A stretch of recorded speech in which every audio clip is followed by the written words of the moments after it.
What's going on, everybody? It's your boy C-Zar, and in this video I'd like to talk about two different cryptos. We're going to talk about Cookie Dow and TAR's AI. I feel like they go well together, right? Competitors in the same kind of sector. Sounds appropriate to me. If that sounds good to you, hit the like button, subscribe, and let's get into it. Cookie Dow will be the first one we talk about. TAI, TAR's AI, will be second, okay? Here we are at about 8.4 cents right now, 6 hours and 59 minutes left in the day. This, the 18th of October. Still hanging out at the low points that we had, from the 10th of October there, that crash point there. Still hanging out at these areas. I wouldn't be surprised if we did venture a little bit lower, but I'm also expecting that we are at or near the low points that we should see from this overall range. Very soon, maybe today, tomorrow, the next day, we should have our low confirmed and moving up going into next week. Next week, on the and it's not next week, actually, I shouldn't say, a week and 3 days from now, we have the FOMC announcement on the 28th, or I think it's the 29th actually, of October. We will have the FOMC press conference where they announce that rate cuts are coming in, that we are going to see interest rates being cut, and typically Bitcoin, altcoins, crypto as a whole moves up going into these announcements. We might move up. I wouldn't be surprised at all if by like the 29th of October we were back up at 13.7 cents or higher. Cookie Dow, when it moves up, it takes the elevator. We take the stairs down, but we take that elevator right up, don't we? So something that's at like 14 cents or higher probably by the end of this month would be my expectation. And then after the FOMC meeting, after the hype, the hype of that event, right? You buy the hype, you sell the news. Once that interest rate cut is announced, we'll probably consolidate, clear off wherever it is that we go. I'm just drawing us up here at 20 cents because it could be 20 cents, it could be 14 cents, 13.5 cents, it could be all the way up here. Who knows where we are by this announcement, but I would assume that we're moving up going into it. That's the main point that I'm trying to deliver there. Moving on with our bad selves, talking about the short-term stuff, looking at the 1 hour time frame here. The 1 hour time frame RSI is a bit bearish. It's volatile. It's kind of neutral but bearish. Overbought, oversold, not getting overbought this time, rejecting the 60, and now you're back below the 40 even. I would say that's bearish. You didn't really have any volume on your way up here. You just had some volume on the way down, little volume on the way up, I guess. Looking like you want to roll over and move lower here. That's what the RSI is saying. That's what the stochastics are saying. And the MACD is also at a point to reject here at the 0. We've rejected this the last couple of times, actually, so it makes sense that we would go lower. Does that mean that we go lower than this low? Not necessarily. We can find support and move higher, but if we are to find support here and not go below this low, we would need to hold, I think, 8 cents as support. If we get below 8 cents, we likely do see 7.7 to 7.4 cents come into play. I really wouldn't be surprised if we did go down that low, if we did take out this low between today and tomorrow. I really wouldn't be surprised. But perhaps a surprise is in store. Perhaps we do confirm a higher low and then we move up. I would hope that that's what happens, but time will tell. 4 hour time frame, zooming in a little bit or zooming out a little bit. Looking at the 4 hour RSI, we do have a very bearish kind of circumstance environment right now. We've got lower lows, lower highs, broke out of that range, and now we're in another lower low, lower high range. Descending channel after descending channel. It's just not good, you guys. Likely we do move to the oversold zone. We'll probably get set up for some bullish divergence next week. Monday, Sunday, something like that, and then we'll be moving up going into next week, going into that announcement again, right? Stochastics are bearish, and the MACD is also bearish. So bearish on all accounts. How is the MACD bearish, C-Zar? It crossed green. Yeah, well, just because it crossed green doesn't mean it's bullish, right? Like here we crossed green, but we weren't really bullish. Yes, we moved up a little bit. Here we crossed green. This is all we got is moving sideways. If you're think of it like this. Whenever you have a green versus a red, green means you're building bullish momentum. Red means you're building bearish momentum, right? You're building momentum both ways, but right, positive or negative. Okay. Overall, right now, you can see that the deeper readings, the more charismatic, I don't know, the stronger readings overall go to the bears. We've got deeper readings in the histograms than we do on the negative side than we do on the positive side, okay? Not only that, but we also have lower lows coming in here, right? Whereas we have lower highs coming in here. Lower lows equals bearish momentum building. Lower highs means bullish momentum dying off. And then, of course, whenever you do have bullish momentum being built, but you're not doing anything, this is your bullish momentum is just not lowering yourself, not going lower, it's just holding the line.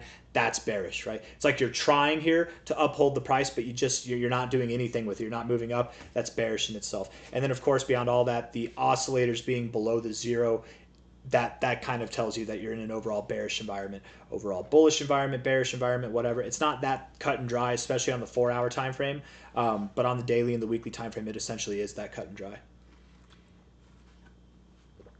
Bearish, all that to say, bearish. And if we are bearish, which we are, where might we go?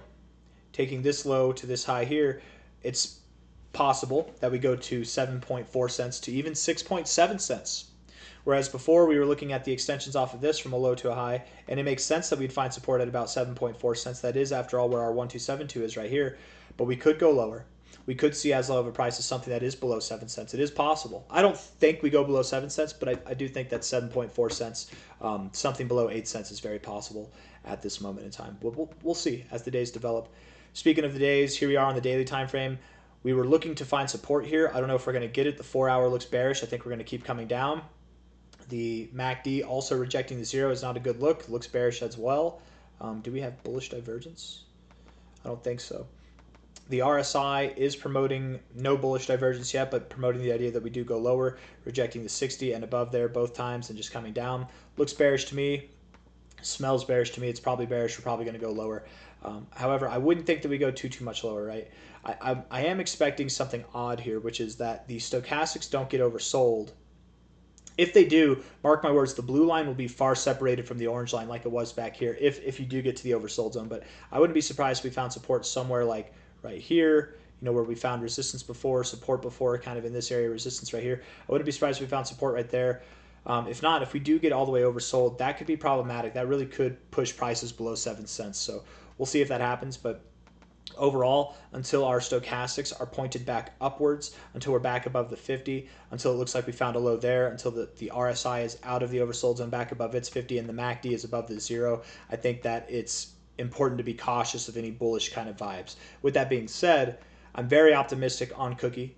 I very much do believe that we're going to see new all-time highs. I think that this thing's about to rally going into the end of October and going into the end of the year as well. Remember, even with all the negative things, we still do have the FOMC announcement being had on the 29th of October, which is not next week, but the following week. So we will be, maybe over the coming days we move down, but over the following week we will be moving up. Going into November, I would expect that we see new all-time highs. Going into the end of the year, I would expect that we see anything from like a multi-dollar price to even like a $10 price.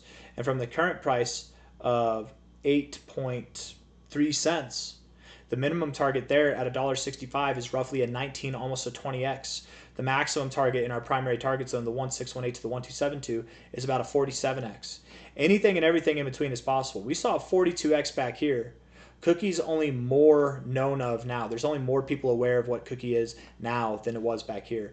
I wouldn't be surprised if we saw a larger move than what we had back here, something that was greater than a 42x. We really could see $3.90 by the end of the year or higher. By the end of November, my expectations are that we would see something between about $2.50 and $1.65, somewhere in that zone by the end of November. That's the expectation that I have. And then going into the end of the cycle, we should be reaching for that $20 and beyond zone. That's what we're thinking overall. There was something that I wanted to say about Cookie. I can't remember. What was it? Oh, right. On X.com, on the 16th here, for anybody that's not aware, they did $3.7 million in distributed rewards for Cookie snappers. Top 5 snappers in the Cookie ecosystem got $30K to $23K each. Crazy, right? Probably $30K for the top one, $23K for the top 5th one, and then in between for all the other ones, right? $78K for the top Korean snapper. They've got favoritism going on in Korea, $11K plus for each top 5 Korean snapper, and then $21K each for top 10 Cookie stakers. So it pays to participate in this game here, you guys. It's pretty cool that they're paying people out, right? It's a protocol that works and that has people working for it. It's pretty interesting what's going on here. But that's Cookie Dow. Let's move on. Let's talk about TARS AI. Okay, TAI. Looking at this here, we'll use Bybit as well because they have the history on their side. We're at about a 4-cent price right now. And if you were here for the Cookie Dow stuff, all I want to say is just hit that like button, subscribe. Thank you all for being here. I really do appreciate you. If you don't want to watch the TARS stuff, that's up to you. But TARS AI, I think, is a very interesting project as well. I think it's got a lot of good things going for it, and it's at a relative low point. It definitely is.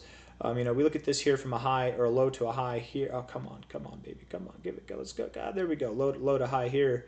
All the way down to the 886. It's pretty crazy that we hit that. Typically, whenever you rip through the golden ratio like you did here on your first attempt, and you just hit the 886, you do get some volatility that takes you back up to the 0.5 or 382. So I am anticipating some kind of reverberation back up here by the end of the month, if not higher.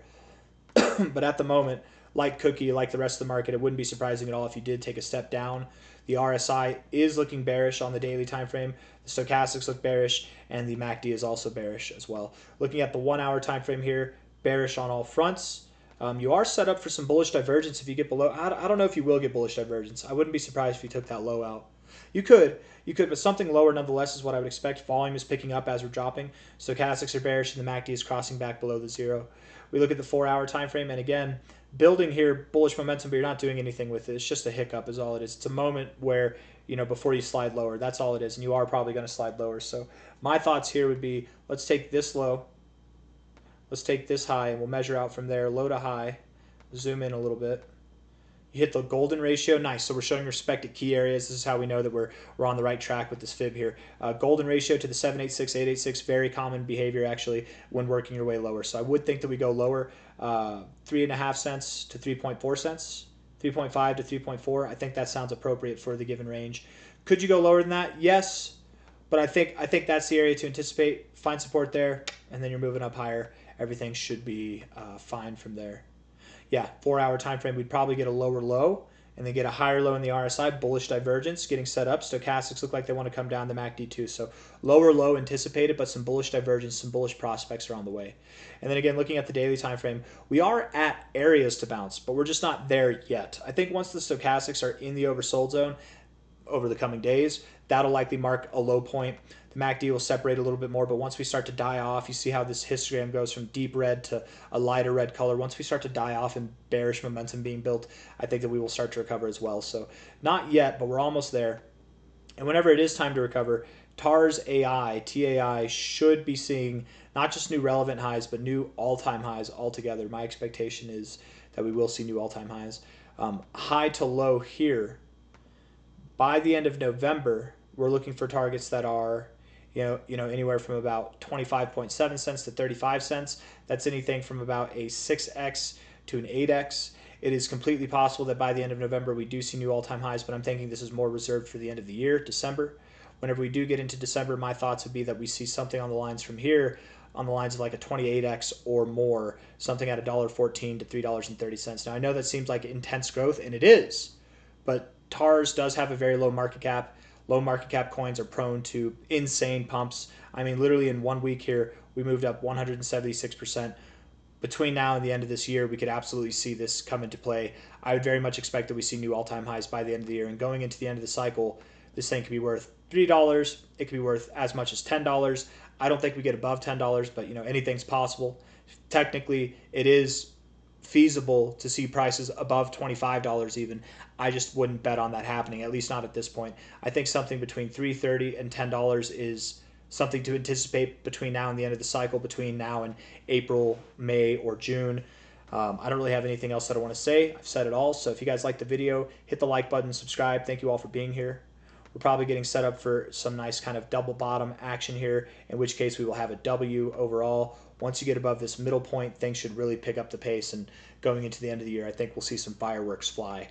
Hit the like button, subscribe. Thank you all. Take care of yourselves. I'll see you on the next one. Bye-bye.